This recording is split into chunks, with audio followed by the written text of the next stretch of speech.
Hello and welcome to this webinar on Baillie Gifford's US Growth Trust. The session today is titled 2024, a year of unprecedented opportunity. My name is Amy Maxwell and I'm from Citywire. Here to talk us through that opportunity set is Kirsty Gibson, co-manager of the Trust. Over the next 25 minutes, Kirsty is going to be giving us an insight into the innovations that are transforming our world. We'll be covering exciting sectors such as space travel, synthetic biology, healthcare and online gaming. Welcome, Kirsty. Thanks for joining me today. Thank you very much for having me. So we've got a lot to delve into in this session. Let's start with the Trust's collection of exceptional public and private sector growth companies. That's a really important tenet. It's that combination of public and private growth companies.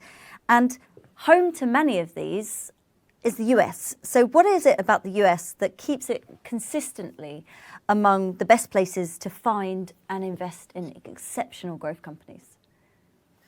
I think the answer to that question comes back to the fact that the United States has all the ingredients necessary for a really healthy innovation ecosystem. So it has, the best academic research institutions in the world. It has a strong talent pool, which is supplemented by immigration, and it is still the country for talented individuals who want to start a business. Looking through the Trust holdings, I can name many that are founded by individuals born outside of the US. The idea of the American dream is very much alive and well. It has a very well-developed venture capital system in the US. It provides strong intellectual property protection and a very business-friendly environment. And finally, there's just this culture of optimism and ambition alongside a real willingness to accept failure. And it's the combination of all of those things that I think really helps the US to be, one of the most innovative places on the planet. At the end of 2023, 62 of the world's most valuable companies that were listed were based in the US. If you add in Shopify, which is a Canadian business, that takes North America's tally to 63. So 63 of the top 100 companies in the world are based in North America. And genuinely, there's a high level of expectation that if you discover something, you will make it into a business, which is somewhat unlike the culture here in the UK or across Europe. Yeah, it's the fact that you've got this system in place where if you're at a university, for example, and maybe you're a scientist and you discover something breakthrough with biotechnology, the ease at which you can convert that and the way that the system is set up for the universities to support you, for the venture capitals to be able to provide that support in terms of capital, means that it's a lot easier for universities to spin out new companies, new up-and-coming businesses, which over time can grow into much larger businesses. That's a lot more challenging in somewhere like the UK, where the university will own, a huge percentage of that company, and yet nearly all of the work is done by the entrepreneur themselves. And I mean, the elephant in the room, of course, is 2024 is an election year. We have a potential of a Trump rerun. So how does that look in terms of the favourability of these companies going forward and the economic climate for future prospects? I mean, given our sort of 5 to 10 year investment horizon, we're looking to invest for a length of time, even beyond the, a 2-term president. Consequently, we do not look to dramatically alter our positioning based on upon a hypothesis around who will be elected. That's not to say we don't discuss the topic, but a character like Donald Trump, for example, is just very difficult to predict. Let's take the example of electric vehicles. The topic of climate change is clearly very contentious. And so rallying against electric vehicles might be a logical decision for him to make. However, these cars are also being manufactured in the US by a US company. Consequently, it's just difficult to know exactly how that's going to land. So our focus is therefore on what we believe to be the largest structural changes for the next decade. And we look to invest in those, understanding that those sort of macro or political environments will probably come out in the wash in the long run. So the investment horizon spans longer than the election cycle. Yeah, exactly. Even if you got our investment horizon to align up perfectly with an election cycle, which obviously it doesn't, we're still looking to invest over 5 to 10 years, which is beyond, we know that the next president will be a single term president. So, that's well beyond the 4-year term that they will serve. Okay, and can we delve a little bit deeper into the idea that the trust is made up of, as I said at the beginning, the public and private companies. So how do you, what's the philosophy for treating these companies? Is there a difference in the way in which you research them, manage them, engage with them? Yeah, so there are 3 core tenets to our investment philosophy. We believe these apply across both public and private companies. Now, there are some differences between both, and we can dive into those in a minute. But those 3 core tenets are: we're active, we're long term, and we're growth. And great businesses are not made overnight. Thus, we try to own these businesses in a long term manner. Buying great companies and having the patience to wait for the exceptional characteristics of those companies to be reflected in their share prices. We're growth because we believe that superior profit growth leads to outperformance in the long run, and we're active because bottom-up stock picking allows us to exploit inefficiencies. Now, one such inefficiency is the US stock market. Academic papers and our internal work illustrate that it is a small number of stocks that drive all the return in the market. The further you extend out the time horizon, the more profound that effect becomes. And we look to exploit this inefficiency. It's not about how often you're right, it's about how much you can make for clients when you are. And we believe that exceptional growth businesses, whether they're public or they're private, share some common characteristics. They're addressing large and expanding opportunities. They have or they are building strong competitive positions, and they have distinctive cultures. These are companies who are often run by individuals who care about the vision, not the short-term share price.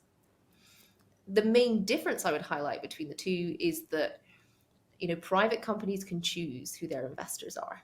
That's not the case with publicly listed businesses, and consequently, the relationship building, the reputation that you can bring to a company, being a long-term shareholder, not being in there for the short term, not being the companies that have to sell out as soon as a company IPOs, allows us, a foot in the door to build these relationships with these exceptional businesses.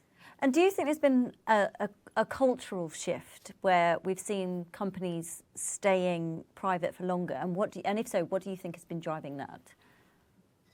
I think there's an element of that. I mean, the evidence suggests that is true, that there are many more companies staying private for longer than they would have. I think there's a couple of reasons for that. Partly, as I mentioned earlier, the venture capital system has now, and the role of private equity has developed in a way that allows these companies to stay private for longer because people are willing to fund them.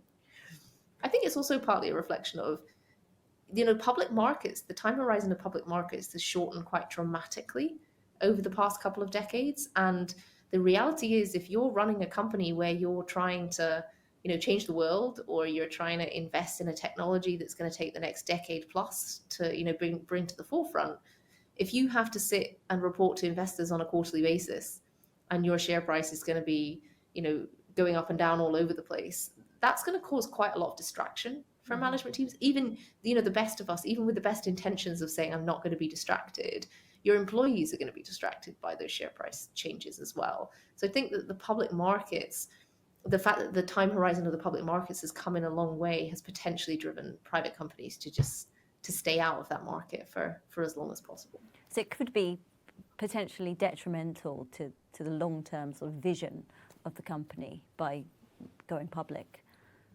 Yeah, it potentially can. Now, for some, it's a great opportunity to place, bring new investors in, legitimize the business to some extent. Companies want to ensure that they're working with companies that are not just suddenly going to disappear. And so being listed as a company provides some degree of credibility there. But I think there is an element of the fact that the time horizon of your average private investor and your average public market investor are probably quite different. And the more, public market, the more scrutiny there is towards the sort of short-term earnings that you produce, etc. It is more of a fight. And many companies are taking on that fight, but it can be more of a fight to be able to keep that long-term vision at the center of what you're trying to achieve, rather than being distracted by the sort of cacophony of noise and newspaper articles that are going on around you. So within the trust, that exposure to both public and private provides a nice level of diversification, I imagine. Yeah, it allows us from our perspective, it allows us to ensure that we are providing our clients with access to the most exceptional growth businesses in America, whether they be public or whether they be private. And some of those companies will stay private for longer than others. Some of them are on the clear path towards looking towards IPOing, and some of them are already public. But there, like I said, there are some differences in some of the elements of public versus private investing, but fundamentally the characteristics that we're looking for in these businesses are very, very, very similar. And another elephant in the room, I suppose, is that there's been a lot of discussion in the past year about the concentration at the top of the S&P. How are you thinking about the market? Yes, I mean, there has been a lot of coverage over the past year about the dominance of 7 companies in particular. And we own 4 of those within the trust. So we own Amazon, we own Tesla, we own Nvidia, and we own Meta. And of course, we're talking that 7 of the magnificent 7, as it's the magnificent 7. Yeah. Reported so heavily. We're not holders of Apple or Microsoft or Alphabet. And I think, but what we're really excited about, I guess, is trying to think about who the big winners of the future might be. Could that be something like a Shopify, for example, the commerce platform that offers online and offline tools that span payments and website development and logistics? Or could it be something like the Trade Desk, which allows more effective advertising purchasing? It harnesses the power of something called programmatic advertising, which is basically using data to buy adverts. So the Trade Desk sorts through 15 million ads per second. Wow. To decide where to place the right inventory. And this enables advertisers, because you're using data to buy these ads, it means that advertisers can serve adverts based on who is watching. So if we were both watching using something like a connected TV, so we were signed into kind of More 4 or the Channel 4 offering, we sign in with our email address, there's some understanding to the demographic that we represent. If we were watching the same TV program at that point through that connected TV, we would be served different adverts depending on who we are. And then finally, someone like a DoorDash. So DoorDash is a food delivery company in the US. It operates in a highly complex industry where margins are very slim and inefficiency is highly costly. The company is a dominant player in the food service delivery market. It has about 2/3 market share. And Uber Eats has around about 25%. And it's commonly believed that this is just a terrible industry and that no one will ever make money. But the fact that DoorDash made $1.3 billion of free cash flow last year would suggest otherwise. So I suppose it pays then to look beyond these dominant 7, of course, and really look at the underlying dynamics. So it's a stock picker's market really out there beyond the headlines. Yeah, exactly. I think more broadly, we just think about the market in a fundamentally different way, which is, as I mentioned earlier, what are the structural trends that are driving that future progress? The future of commerce is what we would describe as kind of our largest exposure. This sort of trend stretches players like Amazon, that we all know relatively well, to specialty players like Chewy in pets or Wayfair in home, Oddity in beauty, and then even things like a commercial or a residential property player like CoStar. We also have, we're really quite excited about the new enterprise, as we shift from a world of being many things done on premise into the cloud, but also as we embrace the opportunities provided by artificial intelligence. There's things like the digitization of entertainment. We've moved towards a world of consuming so much more content in a digitized way, whether that be your gaming or streaming, all the business to business tools that enable that to happen.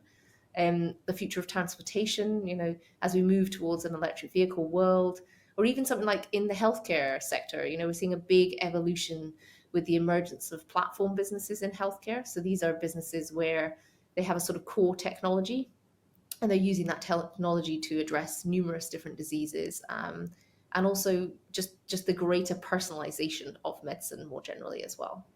So these are all kind of the next generation then. So you look at the 7, the magnificent 7, they've proved their worth, but this next generation coming through are emerging and in key areas where, commerce, the cloud, AI, digitization of entertainment, healthcare, So everything is much more about using, much more about personalization. Is that a Yes. common thread across all of these? Yeah, I think that's fair. I think the reality is that you've reached a point where you can just make more things. You just have a lot more choices to make things exactly how you want them to be. Mm-hmm. You can choose from, an unbelievable list of content on Netflix.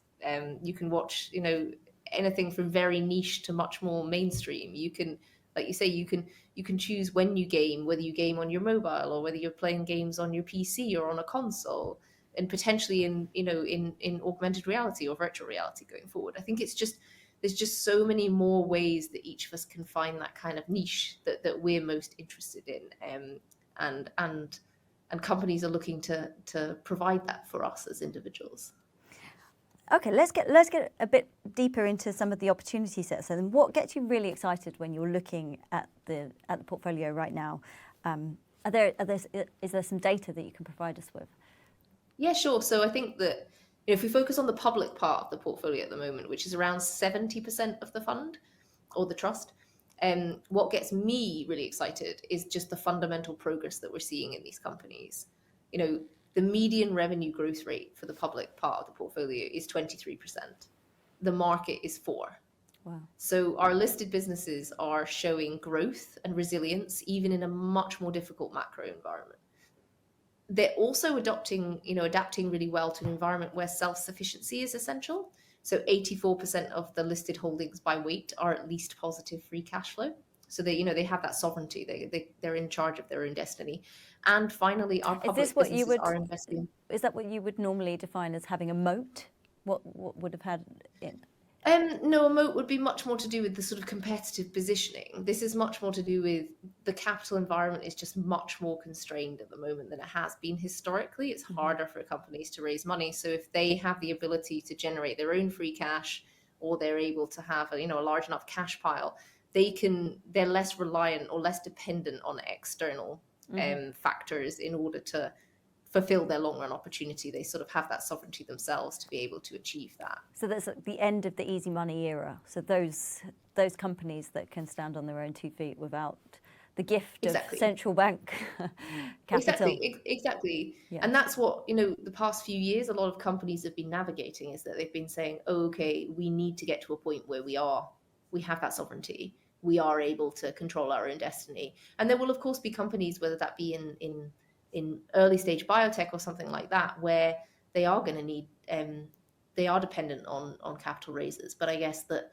there will be potentially fewer of those going forward, or the expectation of what they deliver in order to be able to raise money is potentially higher. And that goes back down to the fundamentals again, and the stock picking, exactly. and all of that close, detailed work that you're doing. Exactly. And I think the other thing I'd want to highlight is just that our public businesses are investing at 3.6 times the rate of the S&P. Wow. So it's not just that these businesses are saying, oh, it's a different environment, we'll just stop growing.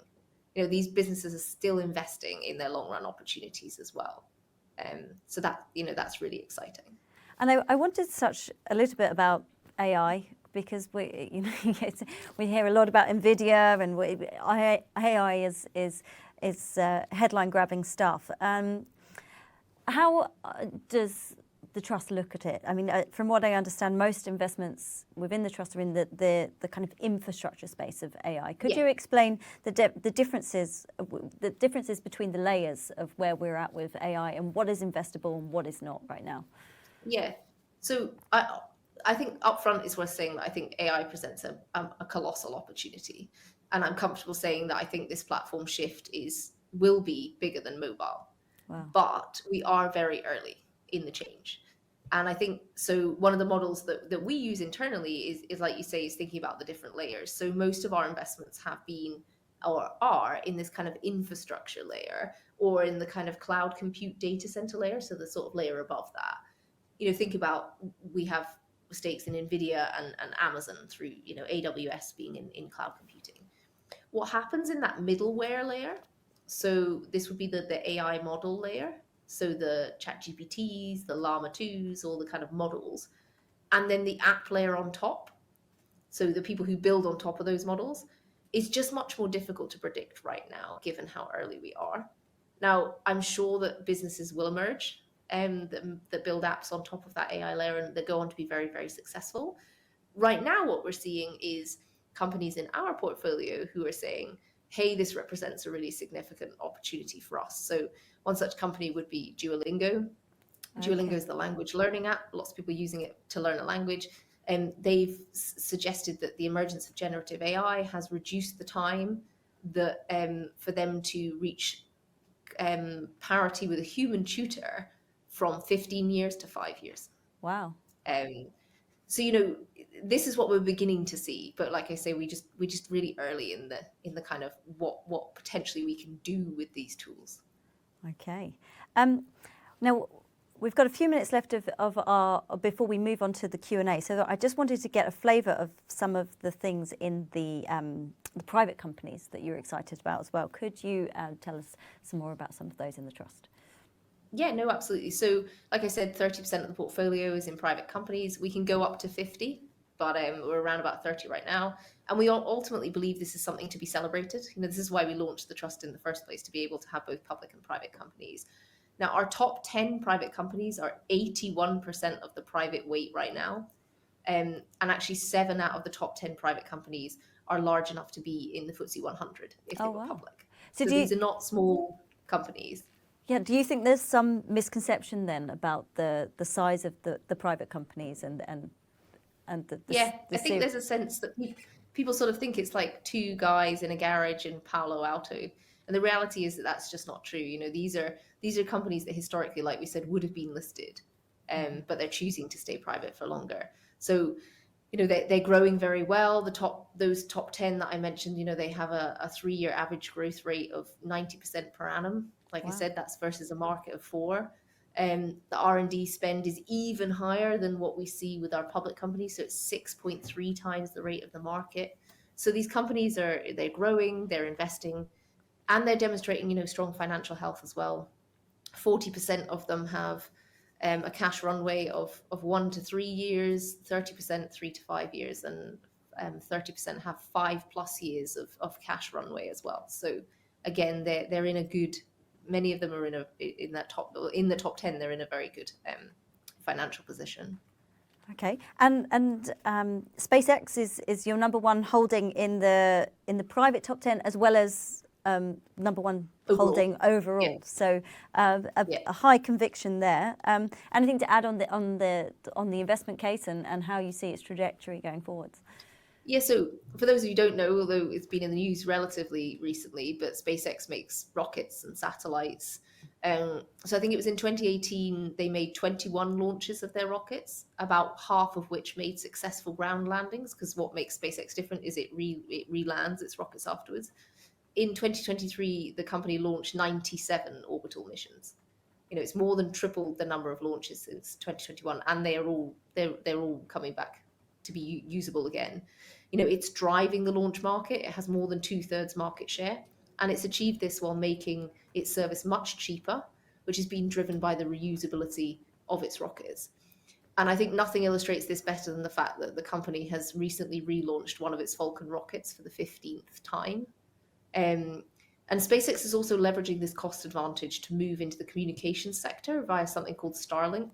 So it's a low Earth orbital satellite constellation which delivers fast broadband to rural areas. It already has over 2 million paying customers, and they pay $100 a month. And Elon Musk has publicly stated that Starlink has achieved cash flow break even, and that it's joining the core launch business, which already makes money. So he's publicly disclosed these pieces of information. So these growth businesses that you're investing in, they are pioneering. They are creating whole new infrastructures and networks in a way in which I think you've talked about it before. You've got the explorers versus the stewards. So the exciting thing about this trust is that it's full of explorers. Yeah, it's full of explorers. So we own, in the private space, we own Zipline, which is a drone delivery company. It was our first private investment. their new delivery system, which involves a drone that basically hovers and lowers its payload, that launched in the US early last year. We own Stripe, the payment provider that lets merchants accept credit and debit cards, which actually disclosed a couple of weeks ago that in its annual shareholder letter that last year it processed over $1 trillion in global payment volume. And given that most of Stripe users sell what would be called final goods, so the finished good, the output of businesses on Stripe roughly equates to 1% of global GDP now. Wow. And we own companies that are probably less well known, like something like a Solugen, which is combining the best of chemistry with the tools of synthetic biology to make chemicals at higher yields and without the need for petrochemical processes. Okay. Well, we're going to stop there for the interview part of this. Now we've got 20 minutes for Q&A, and I'm looking at this box, and it's absolutely rammed with questions. So let's try and race our way through this. The first one I'm going to pick up is, can you talk about the Stripe valuation? So we've just mentioned Stripe, and there's some new. You mentioned there's a shareholder letter that it's annual letter that came out recently. So do you want to talk us through what you think about its valuation? Yeah, I mean, ultimately, the valuation is obviously set by the most recent round. Is the sort of starting point for any valuation that we do for the company. And I think that when you're talking about a business that's already processing over $1 trillion in total payment volume, the valuation that the recent round was made at doesn't feel overly stretching for the opportunity that's in front of the company. They also recently publicly disclosed as well that the company was cash flow positive in 2023 and expects to be again in 2024. So that this is a company with a sort of a significant growth opportunity to deliver on its mission of growing the GDP of the internet, but it's also doing that now at a point where it's reaching the point where it's in that kind of self-sustaining category of being able to do that from its own the cash flows that it's generating itself. Okay. So we've got, which one stock do you think has the biggest long-term upside potential? Oh, that's like picking your favorite child. Yes. I think one that I'd mention. I think one that I would bring up, which I mentioned earlier, is Shopify. Right. Okay. So Shopify, like I said, is a large holding for the trust, which is why I'm also mentioning it. But it's like I said, it provides sort of tools for online and offline merchants to basically help them to do their job. If you want to start a business, you turn to Shopify. It's ultimately driving entrepreneurship. And I think why I've picked that name is the company made quite a significant transition last year to really invest in artificial intelligence. And what they've launched a product called Shopify Magic. And rather than having just sort of a few AI tools, Shopify's basically decided to integrate artificial intelligence throughout its entire platform. And one of the sort of offerings that they've developed is called Sidekick. And the Sidekick basically allows customers to make changes to their website or to their what payments they accept or where they deliver to or various other bits and pieces using natural language. Now, the reason this is really exciting is because it allows customers access to consultancy-like services potentially in the future that only customers of scale would ever have been able to achieve previously. You could ask it something like, if I was to run, and this is obviously in future, this is continuing to develop over time, but if I was to run a discount during this period of the year, on what day would it be best to launch it?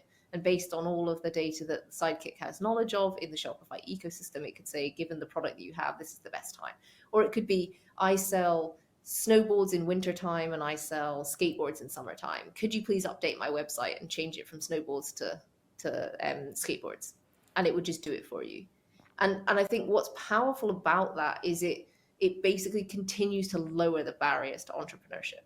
Yeah. And the way Shopify makes money is that they basically make a cut on the products that people are using on their platform. And so the more people use their platform and the more products that people are using, and the easier it is to use those products, the more products people are going to use, you get to a point where all roads lead to Shopify, and they're basically taking a percentage of entrepreneurship. Wow. So it's almost like the AI is starting to do really that hard graft in the beginning, and it's taking that away, so you get the velocity, and you can get exactly. It makes it easier to start a business, and it makes it easier to run a business, so that all that you as an entrepreneur have to focus on is the idea. Now, that it might be that the quality of the idea is absolutely amazing, or it might be that the quality of the idea is not very good. But your ability to use the tools is not an impediment to your success. The success is dependent upon whether your idea was of good quality or not. Yeah, the fundamentals. Exactly, the fundamentals. Another question here: why will this year? So this reaches into our title. Why will this year, 2024, be a year of unprecedented opportunity in such uncertain geopolitical times? I think it comes back to the fundamentals. I think it comes back to the fact that great businesses are often forged in difficult times, and that at this point in time, it's the opportunity for companies to really, really prove themselves. Now, does it mean that it's going to be totally smooth sailing for these businesses? Does it mean it's going to be smooth sailing from a share price perspective? No, not necessarily. But what we're looking for when it comes to structural growth drivers and companies driving structural change is, are they making progress towards their long run opportunity? Because if they can deliver on that long run opportunity, like I said earlier, we believe that the profit growth that you can deliver will be reflected in your share price in time. So share prices in the long run start to reflect fundamentals. What we're seeing at the moment is that there are opportunities because there's a dislocation between those, and that there are high quality businesses which are not considered to be of the quality that people would expect, and that's providing us with opportunities. So like you mentioned earlier, it's about this being a stock pickers market. It's about having the time and the opportunity to spend looking at businesses, opening your eyes up to the different range of businesses that might be available at the moment, and deciding whether or not they meet the sort of criteria for the kind of exceptional growth businesses that we are looking for in the portfolio. So it's this you get tougher businesses really out of this tougher market environment. I think so. I think you have to navigate in a different way. Like you can. I think when it's a low interest rate environment, you can have lots of good businesses and some great businesses. I think when it's a tougher economic environment, you can have some really great businesses and some not so good ones. It's harder to be just a good business. You either sort of have to be great or you don't make it. Yeah. Okay. Now I've got somebody here interested in Brex and some of the recent negative news flow around it. Last time they checked, it was in the top 10 holdings, but it's no longer there. Is that correct?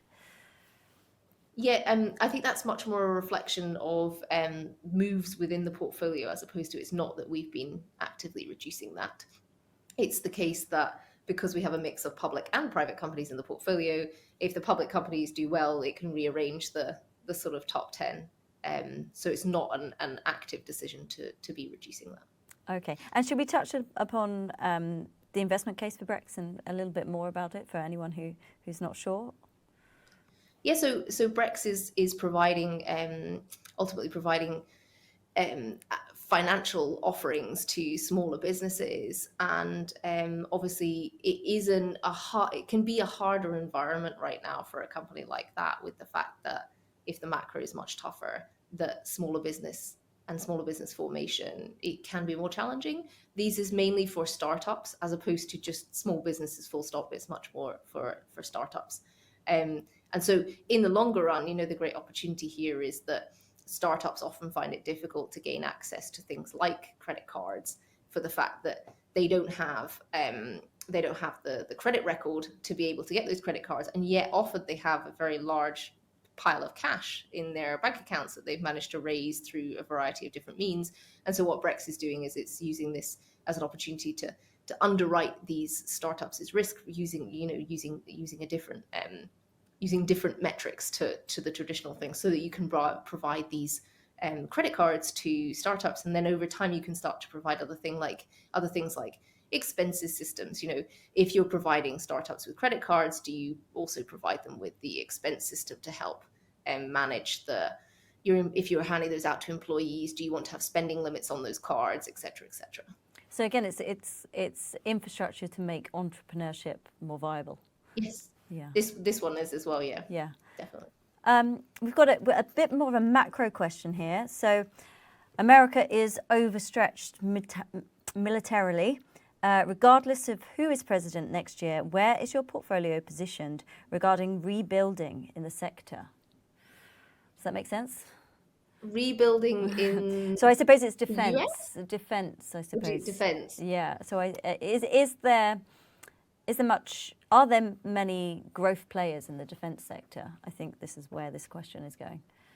Ultimately, we don't rule out sectors, but it's a matter of where we think the sort of long run growth opportunities are.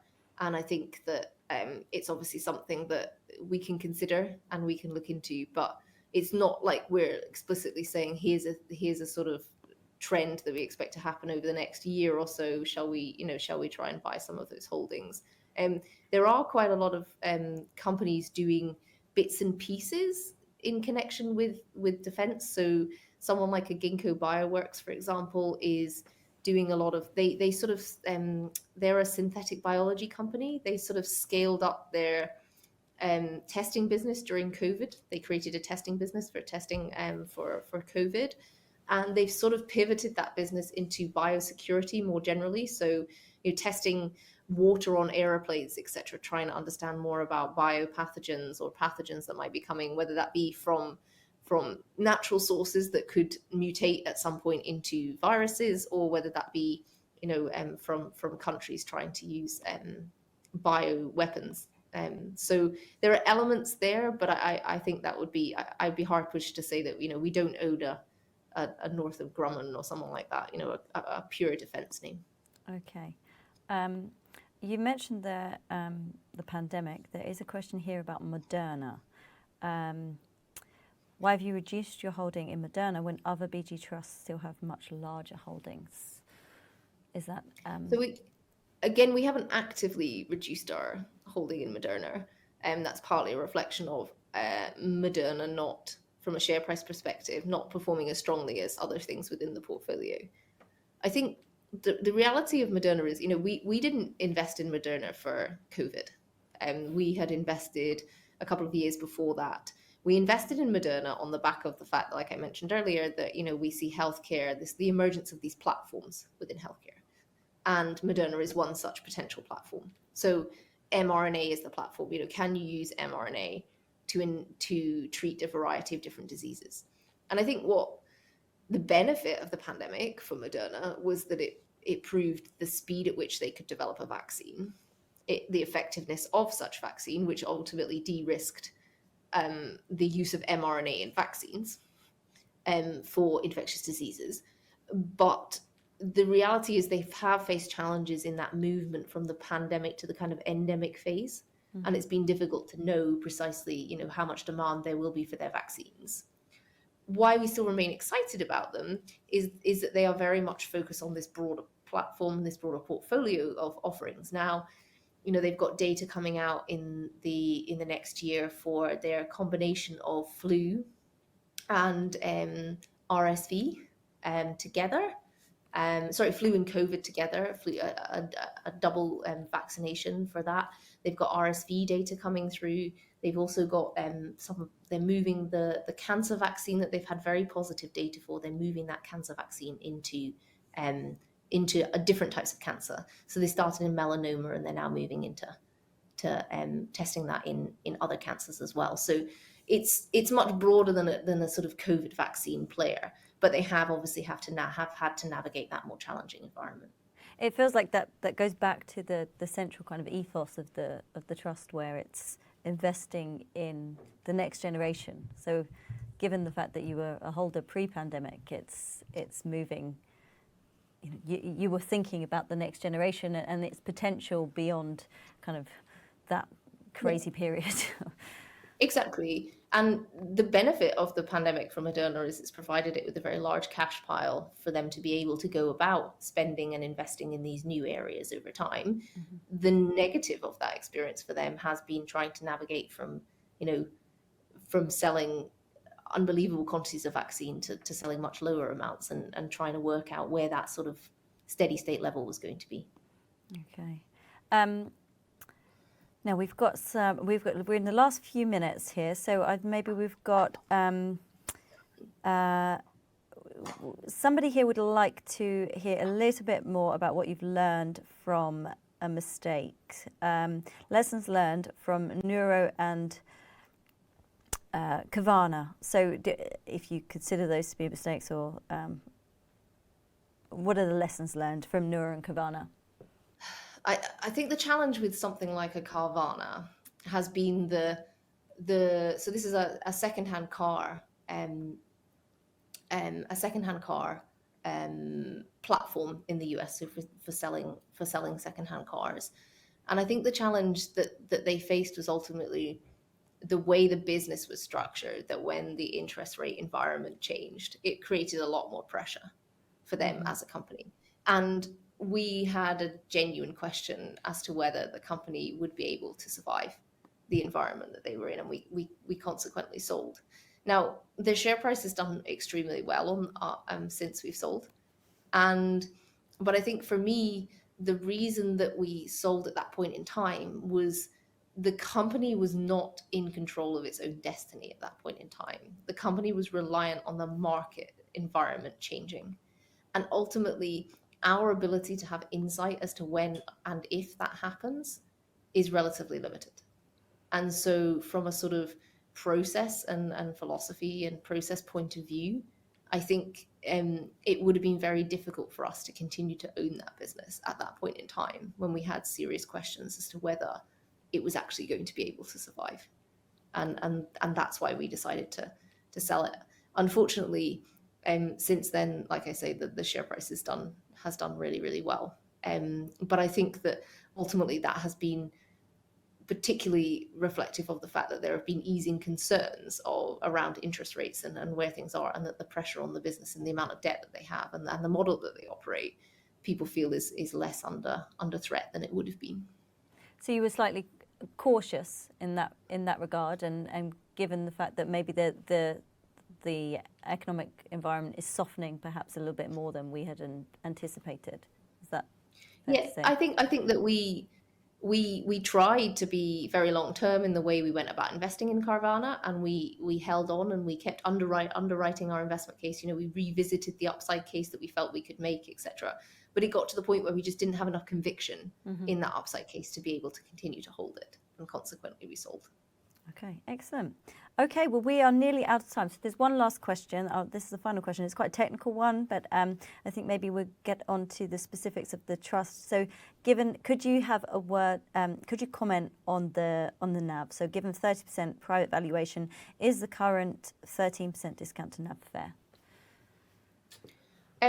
Well, I don't believe it's fair, but ultimately, what we spend our time focusing on is trying to invest in the most exceptional businesses that we can.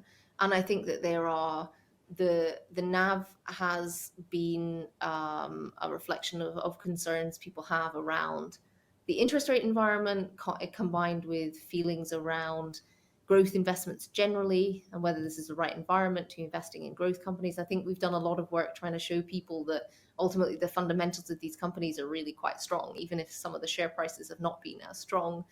And then I think finally there have been concerns as well around private companies and how we go about valuing them. And like you mentioned earlier, like we've released a document that does a sort of deep dive on our website into the private companies, some more granular detail about those companies. We've also released information on how we go about valuing those businesses as well, to try and help people understand the regularity with which we value those. So no, I don't think a 13% discount is fair. It certainly seems like there is an abundance of opportunity, and in keeping with the title, 2024 is we're going to see a lot of it, despite whatever curveballs, elections or politics may throw. It feels like there is you're on to the next generation of growth companies. So that's all we've got time for. So I'm afraid. So thank you, Kirsty, for your time and insights, and thank you all for watching and for your questions. We have more sessions like this coming up, so do keep an eye out for those if you found today useful. Thank you all very much.